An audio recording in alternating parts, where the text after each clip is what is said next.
And we are recording. So, morning, Gary Lewis, TTNG Travel Network Group Chief Executive. Thanks for joining us here at TTG this morning. Obviously, just picking up on some of the major news that was announced last week, in so much as TTNG looking at completing an acquisition of Global Travel Group in the coming weeks. Can you tell me a bit more about the work so far, please, Gary? Yeah, morning, James. So obviously the announcement last Thursday was off the back of heads of terms that was signed on Wednesday. And I think we're Wednesday, so a week from heads of terms signing. And in that week, we spent all of our time speaking to the global members, speaking to the Travel Trust Association and the World Choice members, just to give them a heads up on what the strategy is, why we've done it, what we've done, how we've done it, and what opportunities that brings for our existing members, the Travel Network Group, Travel Trust Association, World Choice, but also why we think it's a really good fit for the Global Travel Group as well. So really, since then, I spent my time on even more Zoom calls, speaking to as many members as possible, and genuinely being open and honest about the questions that they had and their fears and concerns around what we've done and why we've done it, what the risks are.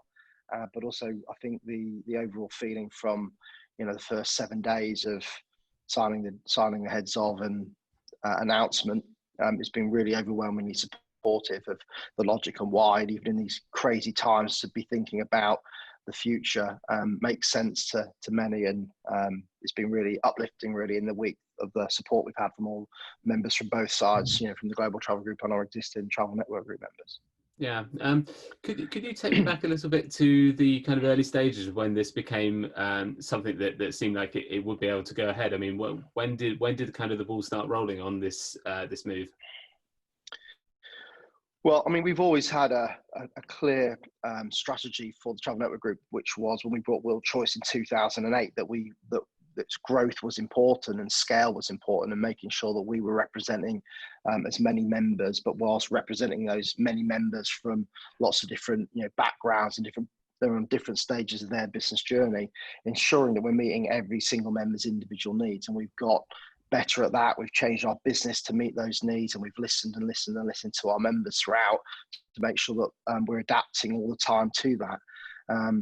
Clearly, the Thomas Cook failure changed what was going on in our world. Strategically, what happened off the back of that, I think, had a massive impact upon lots of people's perspective of what the future would hold and where you were going as a business and organisation. What we absolutely recognised was we needed to make sure that we didn't take our eye off what the future held, not just being in the present and doing what we were doing in the present. The crisis has changed everything beyond. We all know that. I don't need to explain that. The first 2-3 weeks, everybody was in fear of what the future held. That was before the government loans, before the furlough schemes. So really, that first 2-3 weeks of the crisis, once we got control of our own fears, we breathed and we sat down, we made our strategy and what we should be doing and what we should be doing to make sure we support every single individual member to come through this crisis, around communication, about physical support, legal support, financial support. So all that went into the plan. But then we also said, okay, what do we need to do to survive this if we're going to lose 50, 60, 70% of our members, which in the first 3 weeks, we were certainly predicting that how on earth could a large amount of any of our travel industry, not just our members, survive if we have no revenues for 6 months, 12 months, 18 months, and none of us knew. So we looked at what that looks like from a market perspective, and clearly synergies could be brought quickly to protect scale if you looked at other opportunities. We have a fantastic relationship with Donata through the relationship with Travel 2 Gold Medal. It was a very simple, easy conversation to a business that in itself was, the bigger you are, the harder it was. I would argue, and think we saw that. Which had a business in chaos, because not for any other reason, but because of the crisis, trying to cope with the complexity of their model. And we had a very open door to, yes, we know you've got a fantastic reputation. This would solve a business for us that isn't core to Donata. So to answer your question simply, James, the first 2-3 weeks, we started the conversation, and that's progressed incredibly speedily. If you think about it, it's probably, what, 12 weeks, 14 weeks to get to that point. And also incredibly unusual that we announced at signing of the heads and terms, not at completion. And that was imperative for us. We know the complexities of the business. We know the trust account model inside out. We know the membership proposition inside out. We know the roles in that business. We know the managed service proposition. We know the independent options members within it, what they do and how that works. We have very much experience of that with our Travel Trust Association members, our own managed service, World Choice Plus, as well as our World Choice members, who are the, our ABTA members. So we got the level of skill and expertise to bring those synergies immediately, and a business of Donata that has got the ability to warranty any challenges, which enabled us to have conversations with the global members immediately from signing, to reassure them of what the future holds for them. So it gives them certainty so that they can focus on the most important thing, which is surviving this crisis. Yeah, and we spoke to a few global members late last week, and I think there was certainly a great deal of positivity around kind of what TTNG is going to be able to bring when this goes through finally. And can you give me a bit of insight into some of the calls you had with some of the members, and just some of their thoughts and how they're looking to start working with TTNG when they can? Yeah. We've had, I think we've got 2 more Zoom calls left. We had a Zoom call on the Thursday night, the day of the announcement. I think we had 3 Zoom calls with global members on the Friday. I've got 1, I believe, today and tomorrow. It might be tomorrow and the day after, I can't remember.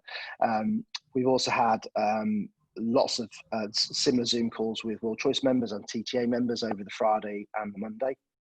So we've spoken to every part of our membership, and our home working business as well, ITE. The questions have been what you'd expect. Why have you done it? What does it mean for my existing business, my global contract, our business commercial contracts? What have you done to support your existing members through this crisis?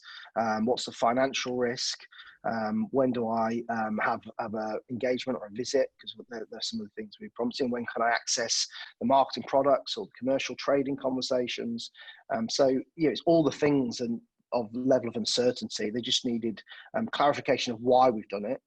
We were, and the whole of our senior management team were on the call. We were just as open and as honest as we possibly can be. And to be honest, there was really no hold barred from the questions. And I think we answered every single one straight, because we've got a very clear agreement with Donata of how we're going to progress the communication to the global members, and what happens now whilst we're going through due diligence, and then what happens after, and what we can do through that due diligence process, and obviously what falls back onto the global team and the Donata team through this process as well.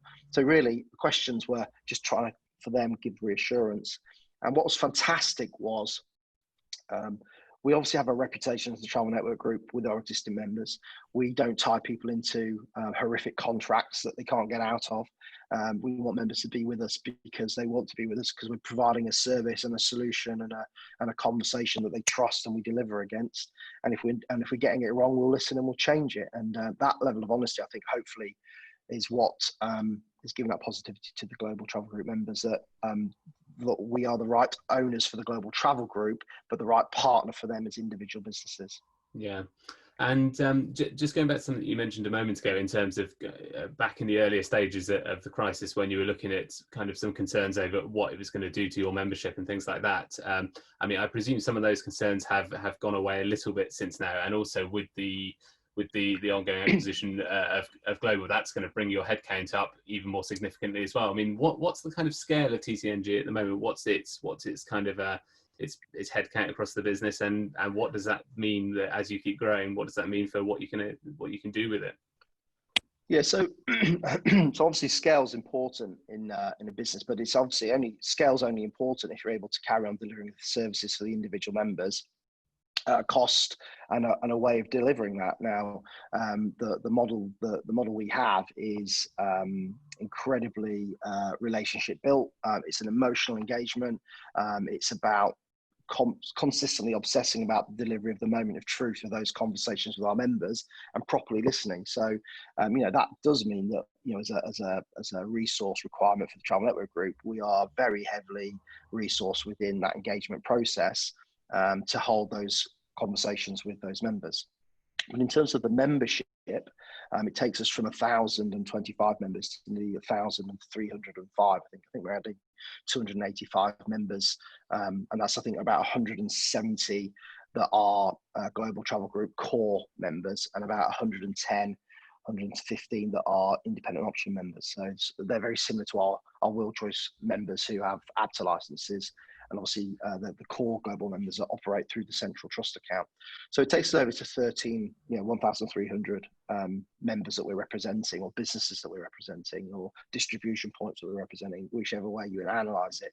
But from a member's perspective, success isn't adding the number. Success is making sure that our existing members absolutely do not feel any change in the relationship they have and the engagement they have. And that's obviously a huge part of what we will go and put into. And what I know our existing members will trust us on is that if we start to get it wrong, we'll listen and we'll get it right, but we will not keep our eye off that. Is the core focus of success for us in terms of the existing members and adding that additional members. But the overwhelming feedback from members is, whilst they, of course, will have concerns about how we scale up to deliver that, and quite rightly they ask those questions, they also recognise the fact that for them to individually be best represented, they would rather be in an organisation that was growing than declining, and you're only either one or the other. And they feel very proud that the Travel Network Group have been the choice for global to come and fit within and under the Travel Network Group brand. Excellent. And when it comes to bringing on board those sort of 250 to 300 global members you've got coming over as well, or affiliates with global, what does that migration process actually involve then? I mean, is there going to be much of a change in terms of systems or anything like that, or are they going to, like you say, they're going to sit as a separate membership proposition within TTNG? Yeah. But does that migration kind of, are there some complexities to that you have to look at yet? Well, but we have to look at it, but actually the complexities aren't as complex as you'd assume. The technology that they use is the technology that we've adopted over the last 18 months. We've migrated 50 of our members onto a very similar technology now, with our own inbuilt wraparound that allows us to control a whole load of data. We've already done huge work to migrate a lot of our Travel Trust Association members over the next 12 months onto a similar data platform, technology platform, sorry, that allows us to control the trust accounts in a slightly different way and interact in a slightly different way to how Travel Trust Association members currently interact. So we've already done a huge amount of work on the same technology core, but with our own flavour around it that allows us to do a lot more of that control. So, for example, reconciliations, risk, the processes of payments, how those payments move, we're already automating a huge amount of that. That means that we have a better, more effective and efficient way of doing it. So our understanding of the technology is completely aligned, and that's the technology that I think everybody but 3 members are on within the Global Travel Group. So we think the due diligence around that, we have the skill sets, the technological know-how with experience of our people that will understand, work that out and come up with a solution to move it over. We obviously have the skill set and resource about how to administer trust accounts and trustees and all the relevant complexities, and obviously a managed service proposition we already do. So that's just about size and scale. There's existing resource already at Global Travel Group. So, you know, there's the opportunity with the chaos that we have going on around us to make sure that we're fit to be able to meet those demands without it impacting our existing membership base. Okay. When this does get sealed and finalised, and then you start these processes, what would you say that global members can, in the early stages, what can they expect from TTNG? What's going to be your first steps with them, let's say, to bring them on board and then to start moving them into some kind of level of normality again, as much as is possible at the moment?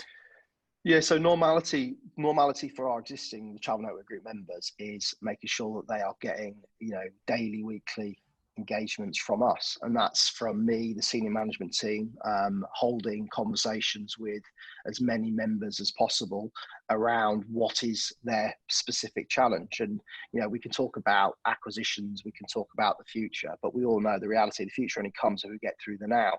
And right now, the most important thing for all of our members, including Global Travel Group members, is that we're listening and meeting their individual needs right now. And those individual needs right now, let's be under no illusions, it hasn't gone away, is cancellations and refunds. It is the challenges that all of our business partners are having with furlough, with their resources, with getting money down the pipeline from the airlines. That noise that we all were shouting about at the beginning of this crisis hasn't gone away. It's just we're just in a marathon now, not a sprint, and it's just relentless. So giving that support and listening and understanding, and then understanding where the policies are of our business partners, making sure our members are aware of that, what the escalation processes are when we need to be involved in that escalation process to be able to push through or get help and support for those individual customers. That is the most important thing. What we hope, and I'm sure we have and will see, that the global members will already have gone through all the processes to get cash into their businesses, control their costs. We obsessed about that at the beginning of this crisis with our members, but our members have all done that now.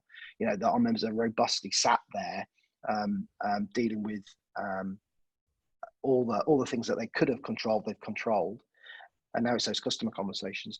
What's interesting about the bookings starting to happen, and there is a trend of bookings happening, so let's be excited by that, not the explosion that the national media talked about on Saturday, but there is a trend of bookings happening. But also those bookings are happening whilst you've still got this noise of cancellation, curtailment, refunds going on board.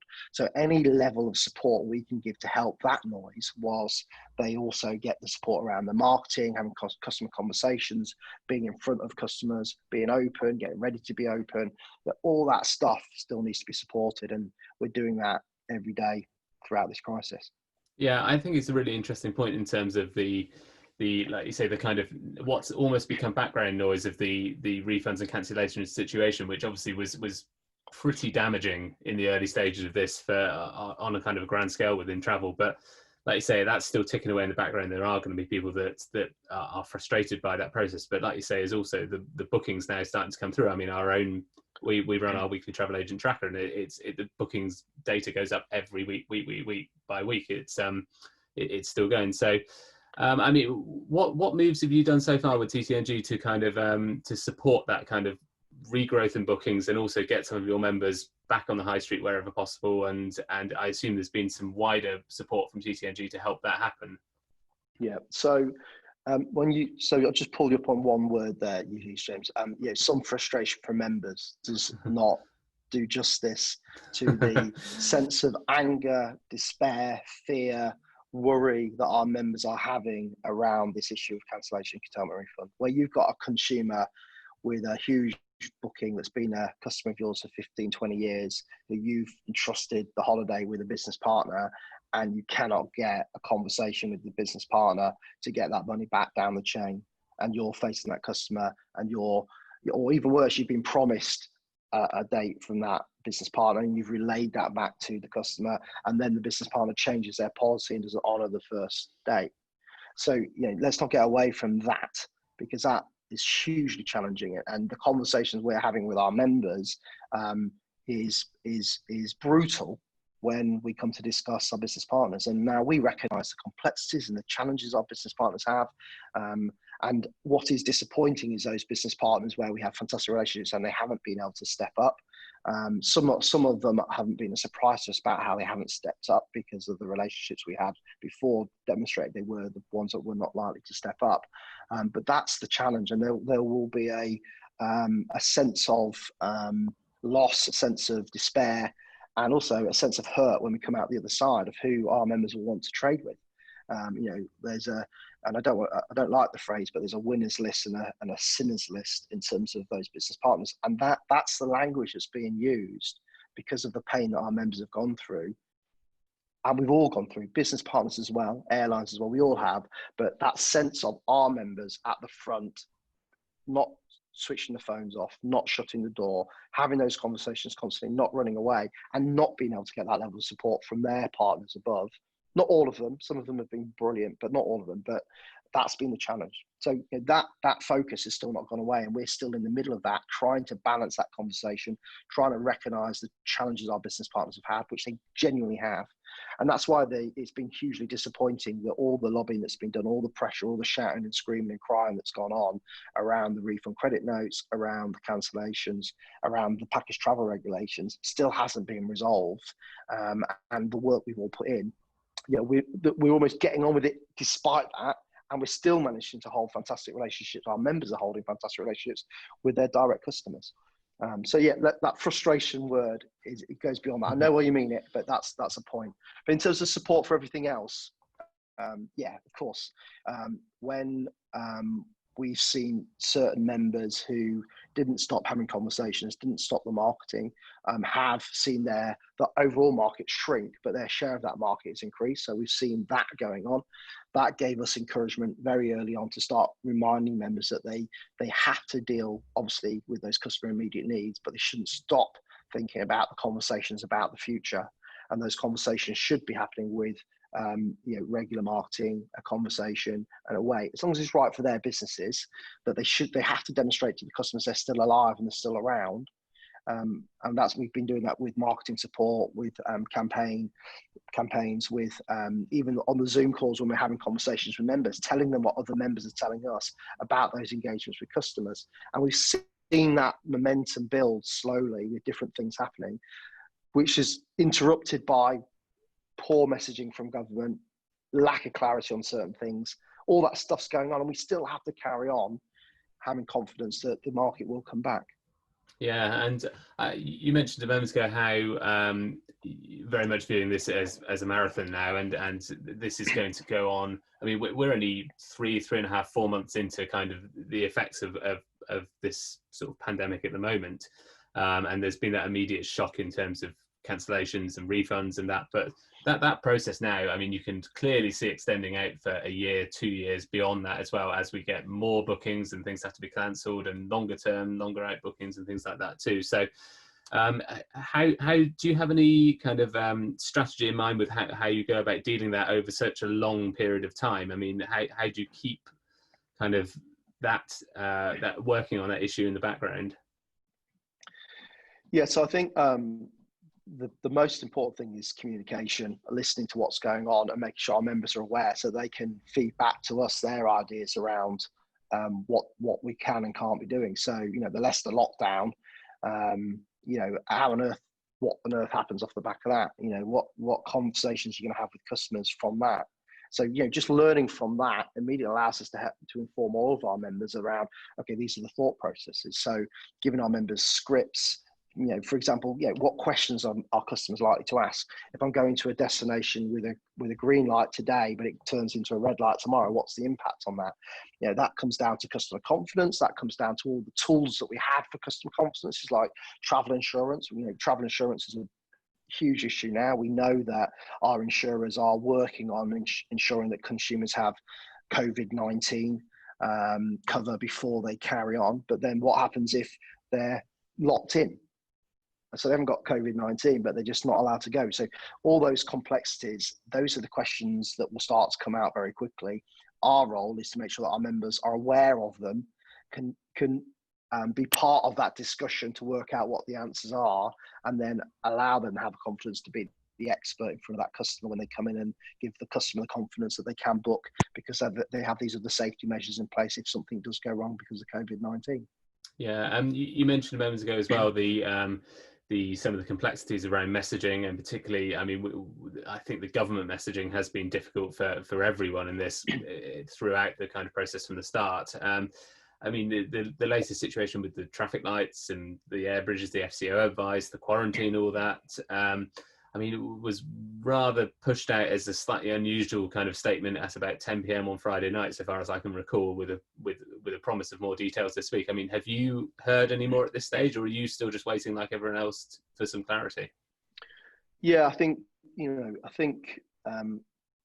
industry inside knowledge I don't think it's sort of gone out the window now, because I think, you know, there is a lack of understanding within government about what is being said and not being said, and the impact of their words. I think what we've all come to recognise is the impact the government can have just by loose words and not thinking things through, and lack of clarity. I think there's 2 points on that. The first point is all the stuff that we as the industry are experts on, like the regulation, the package travel regulations, the impact of customers, confidence, all that stuff. We put that into a nice, huge, big package backed with data and evidence to the government. It got past the civil servants within Department of Transport, in BAYS, the Civil Aviation Authority, understood what we're trying to achieve with that strategy, and the government decided not to, because it just became difficult in all the other noise. That was hugely disappointing. Then with this quarantine, it seems to be knee-jerk reaction to media stories, and trying to, without any real thought through logical sense, and they keep getting debunked at every point. And I get why they're trying to make decisions based on science and public noise and other things that we are unaware of that's impacting that. But irrespective of the rationale, what has happened, it just causes confusion, and it slows everything down. We need clarity. That's the most important thing. Businesses need clarity, and the government are, I think, reeling from too much going on, with too much decision-making process, and not coming out in clarity on certain areas. Yeah, and that's obvious. You said there was a concerted effort from the sector itself to present a kind of I don't know how united it was in terms of that, but you put forward a number of propositions to government, and like you say, it went through the civil service and Department of Transport and BAYS and the rest. Is that still an effort that's ongoing, or is that something that's now just kind of been hit by a brick wall, and you've had to kind of go back to kind of thinking about how you can best help yourselves as individuals within TTNG and your business itself? No, it's still ongoing.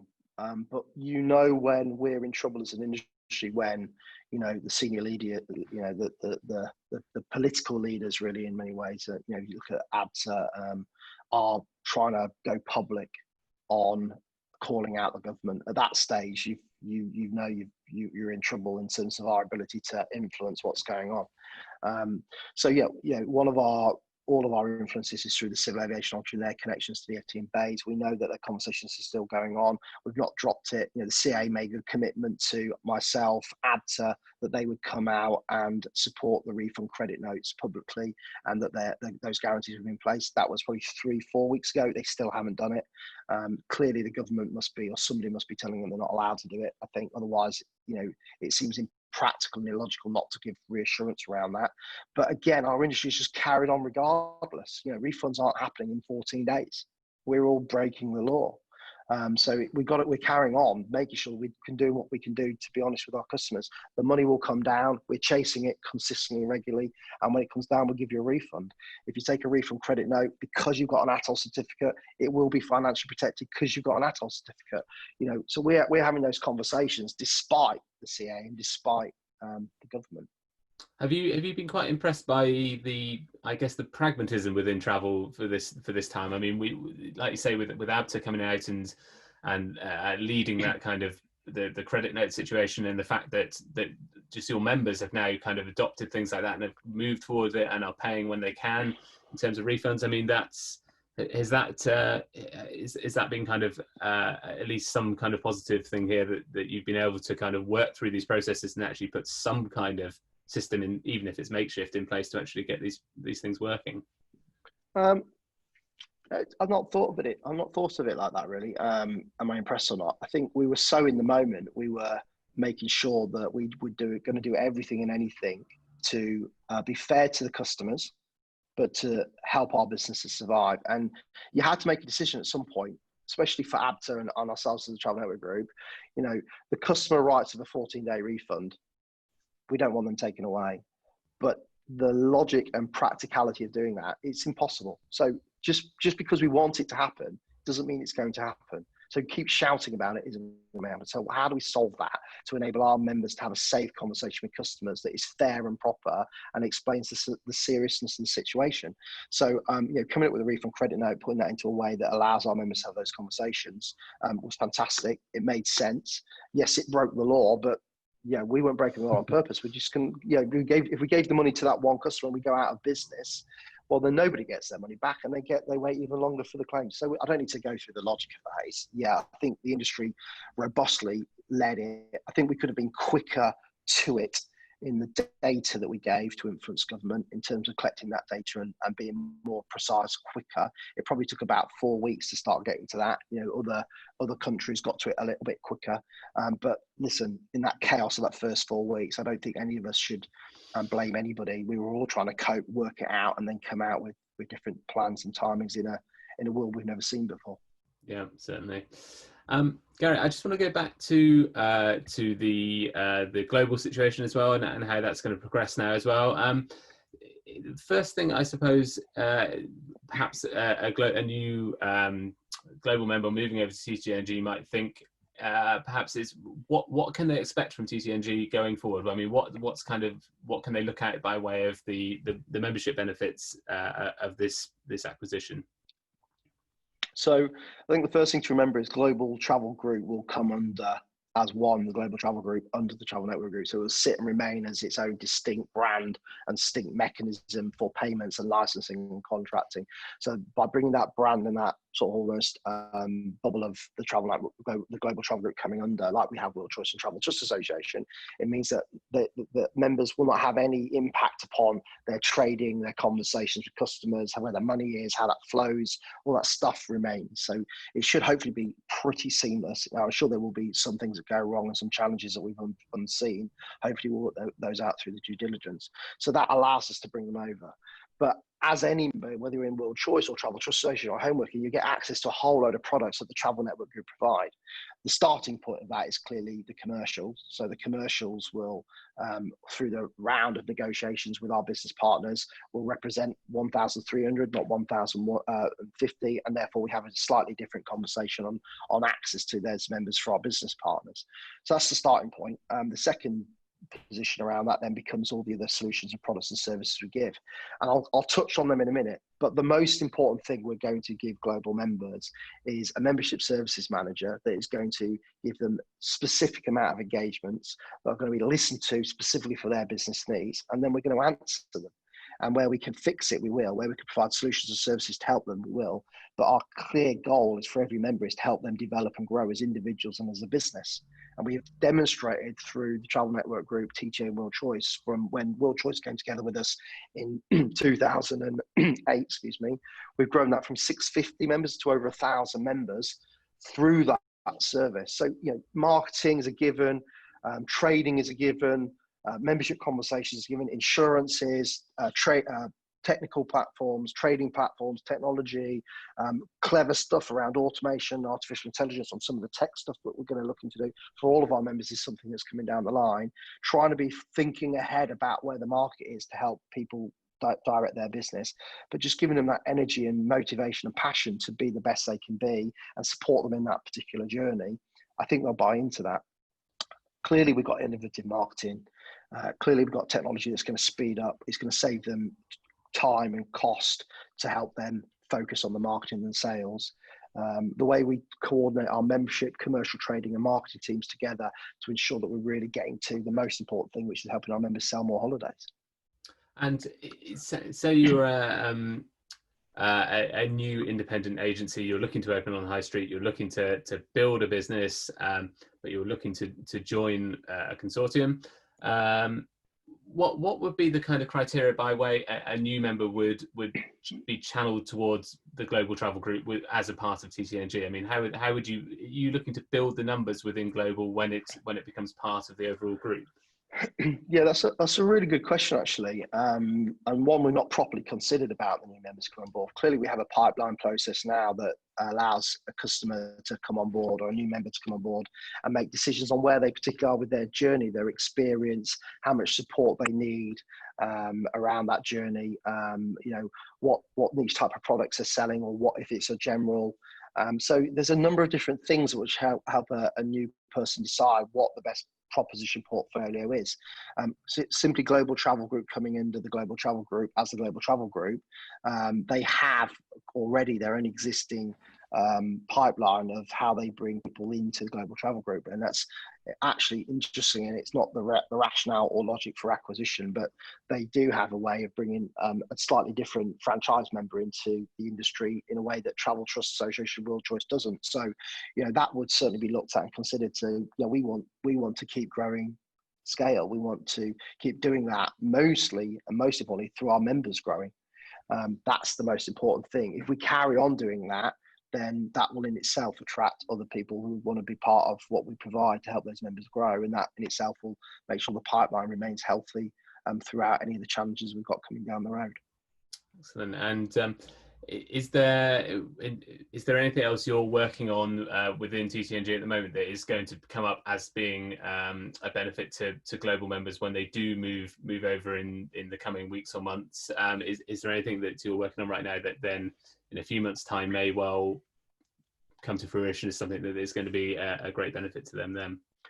Well, I mean, clearly understanding what services they get now from Global and what we provide for the rest of the Travel Network Group, and making sure when we acquire and they get access to that, making sure that it's starting now, between now and then, they're very much clear and aware of how they get access to all those products, whether that's our cruise club proposition or our dynamic proposition, our atoll solutions, or whether that's all the 86 marketing propositions that we provide for our members that I know they don't get similar propositions in the existing global business. So there's stuff they're just going to be able to take and get straight away that's going to help them engage with their customers in a different way. I think the big investment we've made over the last 2.5 years is technology. One of our conferences in Monaco, one of our key speakers said those that win at tech win. I don't agree with all of that. I think those that win at holding a conversation and being open and honest and making sure you're going to change your business to meet your customers' needs win. But part of that success is technology, and it doesn't change the requirement for individual relationships, but it does help you be easy to do business with. And that easy to do business with helps you be more effective and efficient. That helps those conversations. And I think, a core part of our industry is challenged with technology. The incumbent technology companies have been really challenged on how they engage and deliver their services. Even if you've got great services and products, their ability to engage is not great. What we've done is we've brought our own in-house team in with real expertise to hold those conversations around taking our members to technology. And I think we will have some of the biggest amount of businesses on technology platforms that will really drive that scale. So that scale will help us drive to meet that technology needs for those members, will be part of the long-term plan of what we want to do for the whole of the Travel Network Group, is really own that technology story. And as you mentioned with scale a moment ago, is obviously Global coming over from Donata, and you talked when you first announced this about your relationship with Donata. That's presumably going to be as strong as ever as a result of this acquisition process. And without that relationship, we wouldn't have been in this position now. There's a huge level of trust and respect on what they've done for our membership in terms of product and how they drove sales and exclusives and all these other things, fan trips, engagements, putting the effort and energy around really getting our members to understand products. And that's what a lot of our business partners do really well. But they've also a recognition that we've moved from not their number one leisure consultancy to their number one leisure consultancy over a long period of time with real proper engagement. And, I don't want to be judged on pure sales, or ultimately that's what we will be judged on. I want to be judged on, are we absolutely adding value to the engagement process for our members to be able to sell more holidays? And if we're not relevant. And that, to make sure that we're thinking about the innovative ways, the creative ways to help our members who might be able to do that themselves, and those that do, fantastic, will help support that. But where they haven't got the time or the resources, the people, we take that role for them, and we fundamentally become a partner in our members' businesses around those areas. And if we can demonstrate that we are not just saying it, we're actually doing it, and then we can bring our business partners into that story to help them effectively drive more sales. That's why we build those relationships up. And because of that, and that constant wanting to do that for our business partners, is why Donata trusted us for Global that wasn't core to come into a business where it would be core of our obsession around supporting our membership. Gary, just looking ahead a little bit, I know it's very difficult at this moment in time, but let's just take this summer, for instance. We're just moving into this situation now where there is that potential for some bookings to happen for travel relatively soon. Obviously, I mean, going next week is going to be a challenge, but a month, 2 months, 3 months time. I mean, how do you assess summer 2020 at this moment in time? I mean, how is TTNG working on this issue of whether we can actually have a summer season, really, an outbound summer season?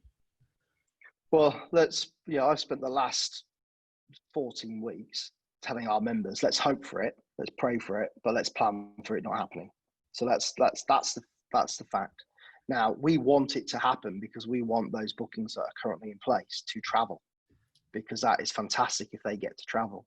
If you are got a new customer coming in today to go next week and you're going to sell them a holiday, I think you need to be really careful about offering them and selling a holiday when we have absolute no certainty of whether that's going to go or not. So, I think all of our members will understand the issues and concerns about selling somebody now, but the long-term relationship with the customer. So I don't think that changes. Our advice is, absolutely have those conversations and meet the customer's needs, but be really careful if you're going to sell them something without clarifying that with absolute certainty of what's going to go on, and that isn't there. So I think we're not planning on the summer to happen in any meaningful way for new bookings, but we need it to happen for the existing bookings that are in place. We also need it to happen for momentum. So the sooner we open up, our explosion of bookings in this weekend, there's no explosion that we saw anywhere from any business partners or through any of our members, but we have seen a slow build-up of inquiries and a slow build-up of bookings, and that momentum is building. We were at 16% of normal revenues last week. So that's 16% of normal revenues, and we're excited by that, which is insane, but that's where we are. But let's be honest where we are.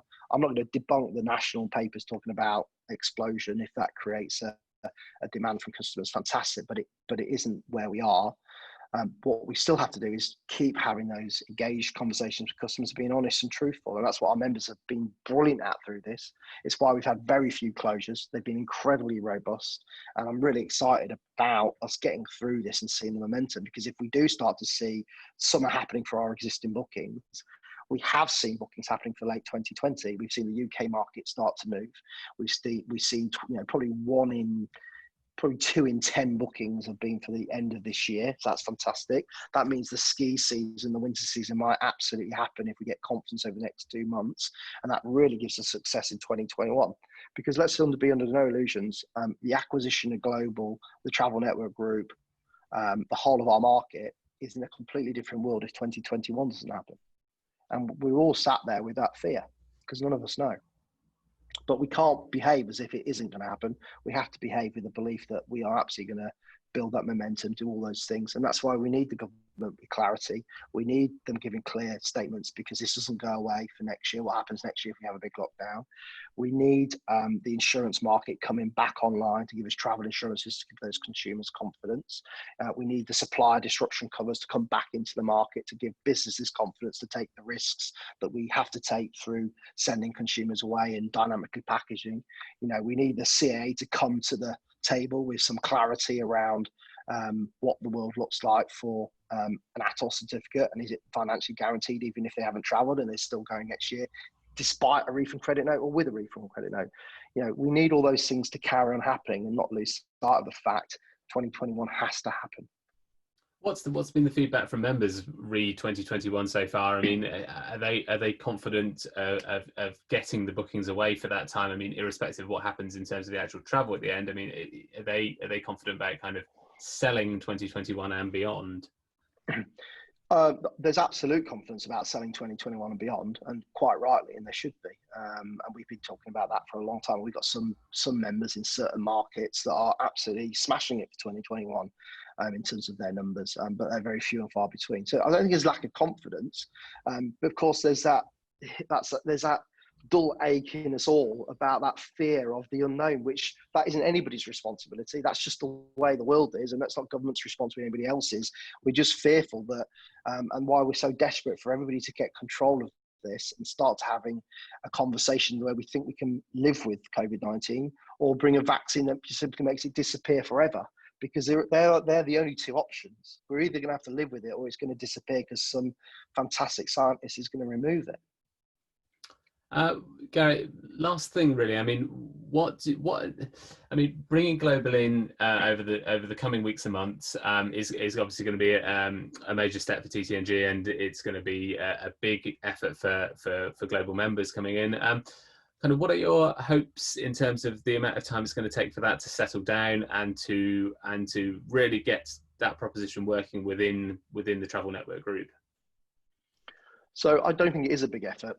There is a lot of work to be done in the due diligence part, and there's protections around the warranties and how we've structured the deal going forward. We will hope for it will be incredibly seamless with global members, but being redirected or directed to specific points of contact that are going to own the relationship with us and those members. The biggest noise is around the existing challenges that Donata Global have around the refunds currently in the process, and we're very much aware of that's being part of the noise of the global members, and we will be involved in that to help if we can bring ways of solving that as quickly as possible and effectively as possible. We know the numbers, we know the challenges and problems. There's just some resource challenges, I believe, and some other questions that need to be answered around that, but that's an ongoing issue that we will either inherit, solve, or leave with global Donata, depending on what we agree with Donata going forward. But then, in terms of what we do as the Travel Network Group, we are currently looking after 1,025 members with more engagement than ever, but with probably 30% of our business on furlough for the Travel Network Group membership proposition. So we will bring resource back. We will engage with members more effectively and efficiently with Zooms and those other engagements that we've now freed our time up to be able to do at the senior management level, to have conversations with members to ensure they know what to do and how to go and get it. The services, solutions, and products are all scalable, so they can all get access to that through the technology. And what our job then comes is all of the engagement to ensure that members are using it in the right way. That's the training, that's the support, that's the redirection when they're not getting it quite right. It's all that stuff that just giving them something is no good unless they're going to use it, and it's no good them using it unless they're using it in the wrong way. And having all of that around it should be just part of the fun journey we will be on with the whole of our membership, and global will be part of that. But it shouldn't be hard work. It certainly shouldn't be hard work for global members. They should find it really easy to do business with us because of our experience of doing that over the course of the last 10 years. And a final thought, really, given the what is going to be the scale of the Travel Network Group with the integration of global as well, bringing it up to close to 1,300 members or something like that. I mean, the belief from your organisation is clearly that that there is huge value still in high street travel agents, and also the value they can bring to travellers in the UK to actually navigate these extremely difficult situations that are going to be ongoing for a number of years. I presume your belief in that is unwavering. It's unwavering in entrepreneurial people meeting the customer's needs. I mean, that's whether they're a high street or an office or a shop or a niche tour operator or a pure travel agent or somebody taking risk on allocation. All of those members are part of the Travel Network Group. And what we see daily is people who are living their lives with absolute passion in our market. And those people who get it right and direct that passion in the right way and those energies in the right way create a business for themselves because they embed themselves in specific communities, whether that's an online community or an offline community, that they get to work with. And technology helps them do it better. We help them be more effective at that. We give them best practice in lots of areas. I've got absolute belief that no matter how big or how small you are, if you are wanting to keep improving every day, you will find a way to be successful in our industry. And I think that's what's exciting and brings our team the energy and passion and care that goes into looking after our membership. Brilliant. Well, thank you so much for joining us this morning, Gary, as well, and for giving us an update on that situation, some clarity on it, and some hopefully some positivity for global members joining the Travel Network Group as part of the group over the coming months. So thank you very much for that, and best of luck with the next moves with it. Thanks, James. Appreciate it. Bye-bye. Thanks, Gary.